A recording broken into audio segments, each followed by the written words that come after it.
কূটনীতির দাবা খেলায় বন্ধুত্বের সমীকরণ সবসময় সরল রেখায় চলে না। কখনো বাড়ে উষ্ণতা, আবার কখনো জমাট বাঁধে বরফ।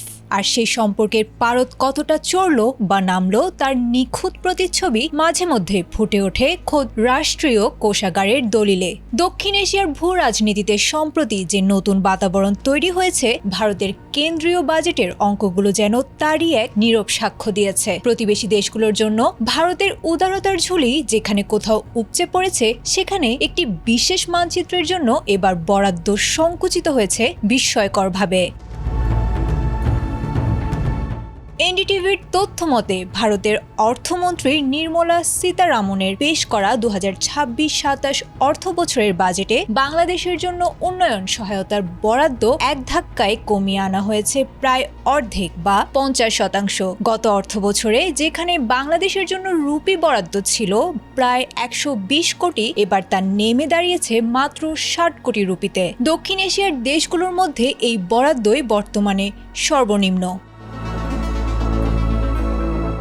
পরিসংখ্যানে দেখা গেছে 2024 সালে বাংলাদেশের রাজনৈতিক পট পরিবর্তনের পর থেকেই দুই প্রতিবেশী দেশের মধ্যে বিরাজ করেছে এক ধরনের স্নায়ুচাপ। সংখ্যালঘু নিরাপত্তা নিয়ে দিল্লির ক্রমাগত উদ্বেগ এবং বর্তমানে ঢাকার প্রশাসনের সাথে ইসলামাবাদের ক্রমবর্ধমান ঘনিষ্ঠতা, এই দুইয়ের প্রভাবই বাজেটের এই কাটছাটে স্পষ্ট বলে মনে করেছেন বিশ্লেষকরা। বিশেষ করে করাচি ঢাকা সরাসরি জাহাজ চলাচল এবং ভিসামুক্ত সুবিধার মতো বিষয়গুলো প্রভাব ফেলেছে ভারতের কৌশলগত ভাবনায়।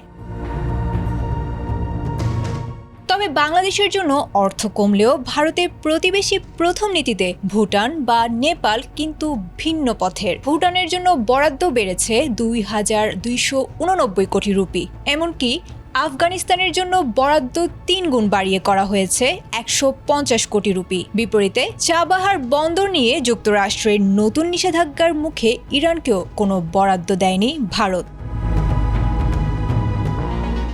বিশ্লেষকদের মতে উন্নয়ন সহযোগিতার এই হ্রাস কেবল গাণিতিক হিসাব নয়, বরং এটি একটি পরিষ্কার রাজনৈতিক বার্তা।